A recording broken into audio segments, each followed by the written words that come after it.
Well, we certainly saw fireworks on Thursday night, perhaps not the same fireworks on Saturday night as the opening round of the BoyleSports Irish Derby came to a conclusion, but some fine displays nonetheless. And again, it was that man Holland that took the headlines. Drive on tip 29.35, the fastest of tonight's heat, but I think we saw some good displays tonight, and who knows, the Derby winner might just come from Saturday, not Thursday.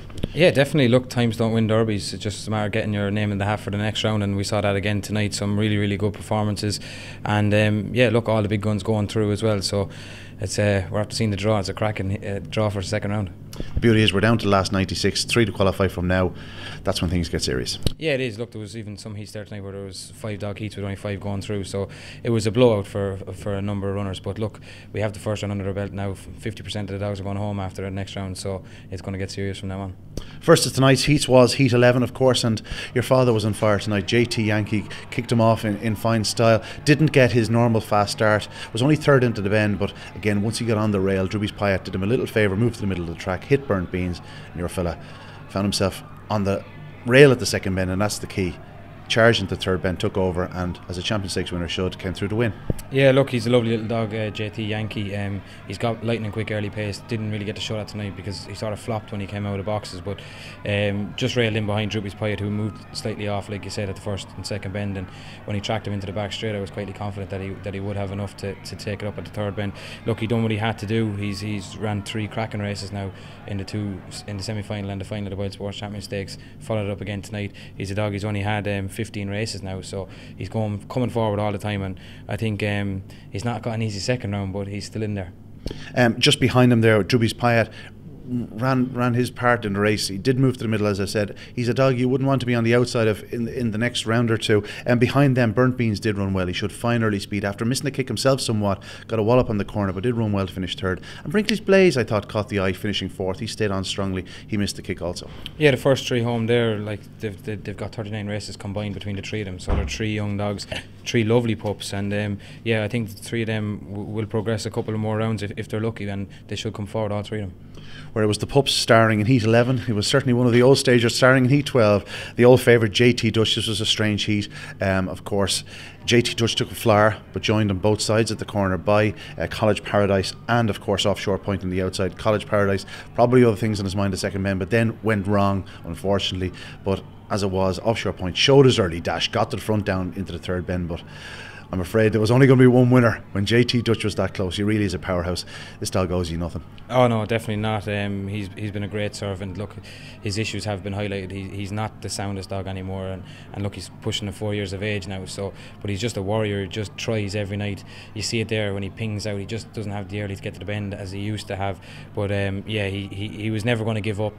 And Trap 6 Offshore Point, not the strongest over the 550. So the writing was on the wall down around the bottom 2 bends. Fierce unfortunate for Liam Dowling connections with College Paradise. Unfortunately, going wrong. Looked pretty bad. So you have to feel for them. But yeah, Dutch, look, he's a great dog, and one that will always be close to our hearts. A real competition dog, isn't he? He is, yeah. Look, he ran great through the Tipperary Cup down in Thurles as well recently, getting to doing a couple of rounds there, and look, every round after this is a bonus. So Offshore Point, a word on him. He didn't get his flyer. He can rock it to the corner. If you were one of the leading fancies with early speed, you wouldn't like to be seeing this fellow up your inside, because he can really fly to a corner. Yeah, he can. Like he didn't break, and he made Baz look slow on the way to the bend and down the back. So yeah, look, he ran really well, and he's another young dog coming forward for Owen McKenna. Concrete Jungle, he's not that young a greyhound. He's 3.5 years of age, but he's lightly raced. He has little mileage on the clock. Made the most of an inside draw in the next heat.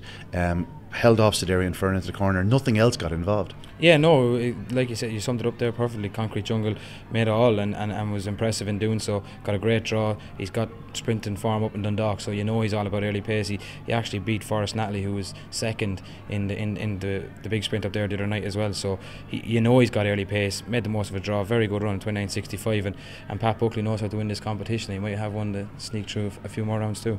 Absolutely. The second one there, Siderian Fern, only her 8th start. She showed plenty of pace. Bannock Tiger ran a big race in third. I said nothing else got involved. I meant nothing else threatened, but this fellow showed unbelievable pace to get as close as he did in third. Yeah, he did, and just a word on Siderian Fern, a bitch that ran at a massive price tonight. She battled the whole way to the third bend. It was nip and tuck between the 2 of them, and like you said, yeah, Jerry Holy and Bannock Tiger staying on very strongly in defeat. And having a few more runs around Shelbourne, you might see a lot more to come from Jerry's dog. The aforementioned drive on tip, he was in heat 14, one of the 4 to qualify heats, but that didn't worry him. He flashed from boxes, made all 29.35. This is one of those runs, we know he's capable of that. It's a case of whether he can continue to produce that. Yeah, and he popped out really, really well tonight. Much more like it. He hasn't really got to dictate races in his last number of runs, but the ability he has, 29.35, one of the best runs of the night, and for me, and the most impressive as well. I thought he was ultra impressive. The 5 Velvet Jonjo never really got close to him, but when drive on tip is allowed to dictate, he's a very, very good dog, and one that'll be towards the top end of the betting, I'd imagine. Yeah, Stefan's wee bro ran a big race for quite a while, but when it came down to it, the power and pace of drive on tip made the difference. I heard afterwards that Velvet Jonjo did have a slight problem. I've no doubt he'll come on for the run, so just want to keep in mind he's changed seating to an inside seat next time. Yeah, he has, yeah, and look, I probably agree with it, to be honest. Now I know he's changed to an inside seat. Yeah, Stefan's wee bro, an A1 dog in this competition, and ran really, really well to the third bend, and probably just ran out of it close home. But for me, drive on tip was probably the most impressive dog here tonight. Yeah, certainly on the clock anyway.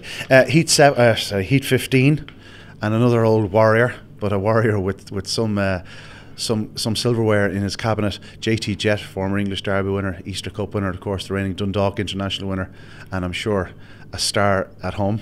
Sure, look, he's my favourite. He's the apple in my eye anyway, and yeah, look, he was impressive again tonight. He only did what he had to really tonight. He sort of looked like he was in slow motion until he got to the third bend, and then once he had his eye set on them in front, he knows where the line is, and getting up to nail Skippy's dog in trap 1. But look, he's just so talented, and he gives you everything he has, and he's a pleasure to be involved with. He's very, very seldomly out of the first 3, and that's why I thought at 33 to 1 he was a big price. I can't see him shortening too much. He'll be in and around the same price again, and anyone looking to get involved again, I think each way he'll give you a run for your money. I can see him knocking around quarter-final, semi-final, late.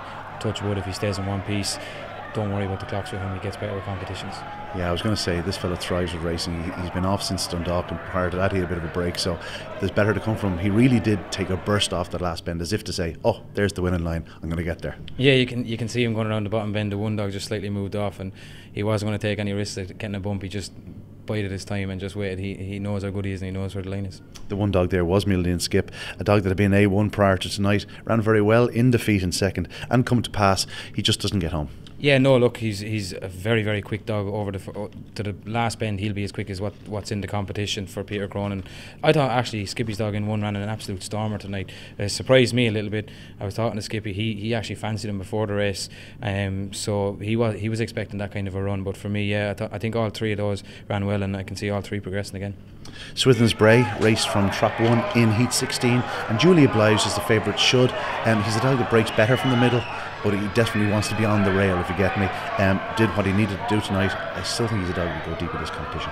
Yeah, he was my banker tonight coming in tonight, of those at the back of the price, and a very, very consistent dog for Peter Cronin. You can see it there, 30 races ran. He's been in the first 21 of those 30 races. Very, very good dog, and we're both big fans of him, and yeah, I think he'll go very, very close as well in this competition. Minor Michael thought ran on very, very well for a pup, only a 16. There's not many 16s in this competition. Having only a 6th race tonight, I thought it was very impressive staying on, and one that could keep qualifying coming from behind. Yeah, certainly the clock watchers will tell you he's absolutely devouring the ground from the third bend home. And Milltown Magic finished third, just collared in the line for a second, and he too is only having a 7th start, so 1 or 2 perhaps that will progress as the competition goes on. Yeah, definitely, there's plenty in it, and like you said, Milltown Magic for Peter Cronin, he was 1st and 3rd in there, but I'm sure Peter would have said before racing he'd expect the Swithin's Ray to beat the 2 anyway. Absolutely.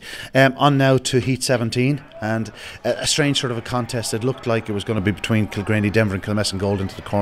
They clashed, Kilgraney Denver trying to cross him.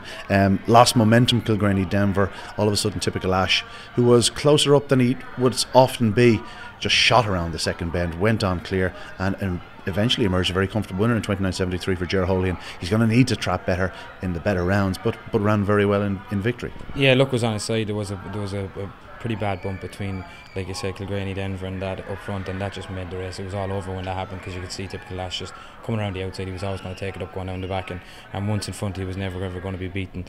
Yeah, one of those races you just sort of have to write it off, and just for those in behind, not for Typical Lash. I'm sure all the ones in behind will be better again next week, but Typical Lash, Jerry Holian, very impressive, but like you said, will need to keep on terms with the bigger guns when coming up again in the later rounds. In terms of punting later on in the competition, Kilgraney, Denver, he went up well from trap 5, but he was definitely trying to edge in on that corner. It's just one to keep in mind. Yeah, definitely. Yeah, he does. He did tonight anyway, and he's got serious sectionals as well to his name, so you won't want that lad just drawn inside you going to the bend. Absolutely.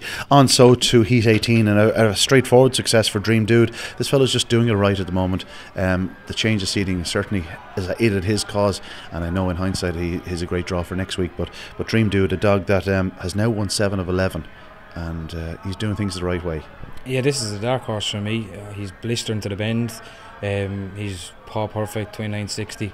If you keep showing that early pace and keep clocking around the 29.60 mark, you're going to go deep in this competition. And I think Ian Riley's got a live chance in his hands here. I really do. Similar enough to what Heat we'll talk about later on with Curly Mixed Dog as well. I think the two of them, early pace, wide seats, it's what I really enjoy. So I think he's got a big chance. Droopy's Wilbury, I think he's just lacking a little bit at the moment, but I can see Pat getting him right. He's not showing the ability that we know he has. His trials suggested that. I thought he might see a bit more tonight. I was waiting for him just to take off tonight. It didn't happen, but look, I'm sure Pat will get stuck into him and do his best to get him back to his best for next week. Yeah, Pat told us he'd need a run or two. Did look that way. Worried he slightly swung off the opening corner, but in the end he's actually not beaten all that far. When you consider Dream Dude is out in front and he's a hard dog to pick up, he wasn't beaten all that far, Drubbies will be. As you say, he'll come on for the run, no doubt. Oh yeah, definitely. Look, I know the only reason I'm being hard on him is because I know how good he is, so I'm sure Pat would be the same. He's one of the fastest in the competition, but for me, I'd like to see him going to the bend a little bit quicker, and I know he can, and if he's going to take a run or two, I'm sure we'll see it in the next week or two. Sab Miller was favourite for Heat 19, along with Drubbies Harbour, his main market rival, but it was Tyre Hugo, a dog that showed immense promise last year. He's been very lightly raced since. He's only had his 6th start tonight. He's November 14, but he did what we expected him to do. Some night he got to the front and just put holes in him to the third bend, and he probably blew up for them to get so close, but he ran a hell of a race. Yeah, it'd be interesting to see his section. I didn't think he had as much early as he showed tonight. He really looked to fly to the corner tonight, and once in front he was very impressive. 29.84. I actually thought, looking at it, it was a better run than 29.84. I was quite surprised by the clock in the end. Sab Miller staying on very strongly in behind. A word on Droopy's Harbour, she was awesome in Youghal. She just missed the kick tonight. She seemed to ease the first bend, ease at the third bend, so maybe she just needed to get a look at the place again. But when she starts, she's a different animal.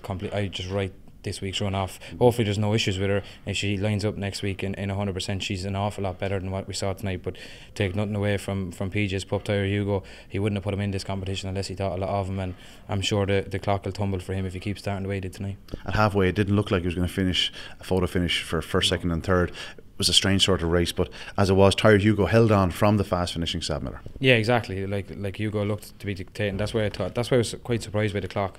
29.84 for me. I thought it looked an awful lot faster. On to the final heat. Here, Airmont Test, the strong stare, was favourite from Trap 1, although it's a different discipline. We saw that tonight. It was never more evident. She flew from traps, but the early speed of 6 Bucko's Dream, and even Fresh from the Sesh, was very impressive as close as he turned in second. But Bucko's Dream just blitzed him to the third bend. And while the clock isn't there because he's probably not staying as well as some dogs, if you are the likes of Claire's Rocket or Sonic or any of these dogs that's going to be on the outside, you don't want to be drawn against this fellow, because he can match any dog to the third bend, surely. He was the same trainer, looks the same as Lockhill Blake, and he done it the exact same way. Blake used to do the exact same thing, ping out, lead around the first bend, and that was it, and he'll do his run every week. He's only had 7 races. He's now got 5 wins. He's never been out the first 3 in all of his races, and look, he looks a super prospect. I'm not too concerned about the time either. If he keeps on breaking the way he broke tonight, showing that early pace, clocking 29.60, 29.70, regardless of how many races he is, regardless of how young he is, he'll go deep in this competition.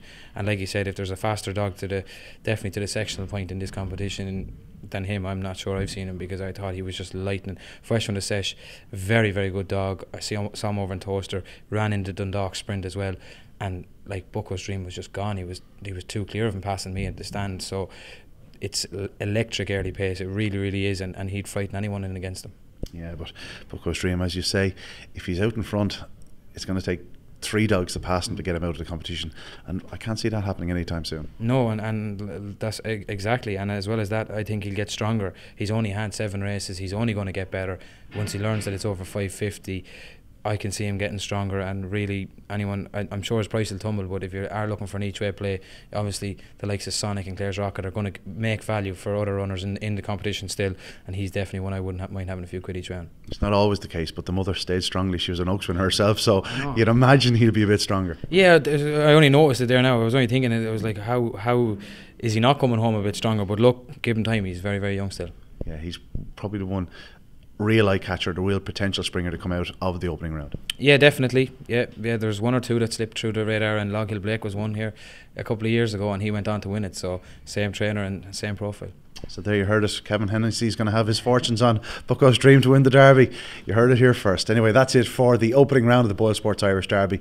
We have an awful lot of racing to go in this competition, but as you've seen by the opening round, it's potentially a very, very special stake indeed. Join us next week for the second round of this brilliant competition.